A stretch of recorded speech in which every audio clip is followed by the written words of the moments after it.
Excuse the sickness, but each issue we get of Shredder, I'm getting more and more impressed with him.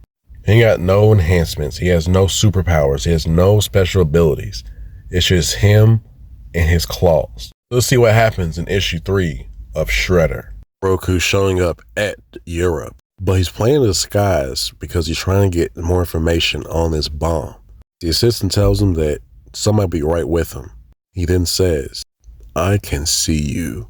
Of course, she's talking about Agent Avon because her binoculars are reflecting the sunlight and showing where she is. She tells him, "Look, I'm here to help you just in case. I have to keep an eye on you." Shredder reminds her, "Keep your distance, weathering to a minimum, because I will not tolerate further interference." Then greeted by the businessman he's supposed to be meeting. The European businessman wants to meet at a different time and perhaps show him a tour of the building, but he's short on time. But then Oroku says, "No, the pretense is already redundant.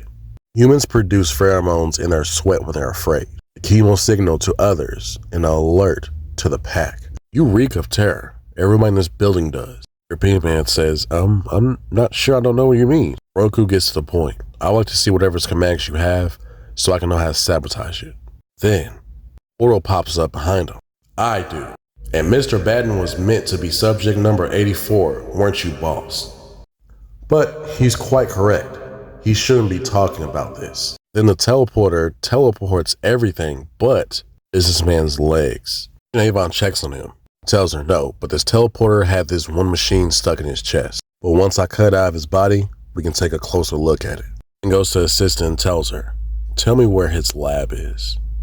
Shredder then ends up finding the lab, and he sees it's a shrine to worms.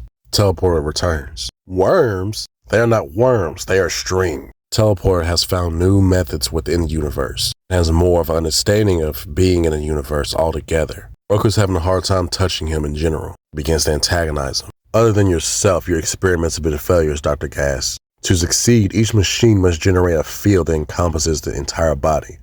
These have failed to do so." He begins to destroy the other bodies that failed in teleporting. Dr. Gas pops up and hits Shredder. Shredder is able to grab this baton and breaks it from Dr. Gast. He's still having trouble targeting him. Avon then steps in. She says, "I think I can shut him down." Shredder tells her, "Do not interfere." This fight begins to feel like a flashback. Shredder refuses to lose. Agent Avon puts an EMP in the base of the building, cuts the power entirely. Shredder's annoyed. "You idiot. Ultron tech does not draw its power from Earth electricity. Now I'm fighting in the dark." Then Shredder starts to see he needed to fight in the dark. The portal is opening and visible more in the dark. With one solid move, he's able to kill Dr. Gast. Look, I'm full of strings too. Or are these, oh no, they're worms. "They're your entrails, Dr. Gast. Now go to sleep." Agent Avon brags, "Look, I knew the EMP wouldn't turn off the teleporter, but with the amount of energy the device used, it would create heat and light into the arrival point. Taking out the lights will make things more visible."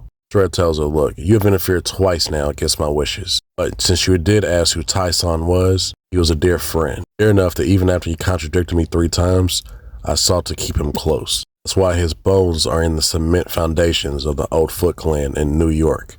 And Avon and Shredder are headed back to New York. But Shredder tells her no, we must go somewhere else first. Because looking at the schematics from Dr. Gast, Mourner's design is for a magical component.